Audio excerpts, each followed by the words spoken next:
कि फिर से एक बार उजड़ जाते हैं, कि फिर से एक बार उजड़ जाते हैं, कि चलते एक समय पड़ जाते हैं।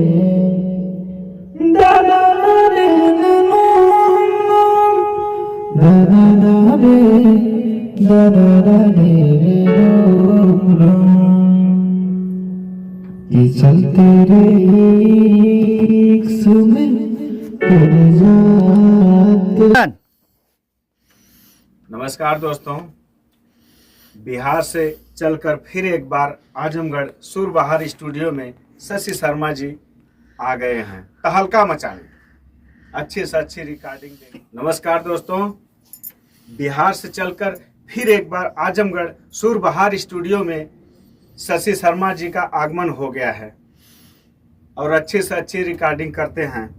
और सभी सिंगर से निवेदन है कि आप आकर के यहाँ अपना अवसर जरूर दें और बढ़िया से बढ़िया रिकॉर्डिंग करेंगे और आप जो है इनके काम से संतुष्ट हो जाएंगे, खुश हो जाएंगे, ये मुझे पूरा विश्वास है। और आप लोगों से निवेदन है कि आते रहिए।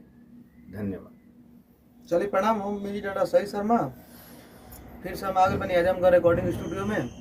तो सभी सिंगर भाई से ये निवेदन है कि आओ लोग काम हम हो को ब्रांड काम अच्छा आउटपुट मिली।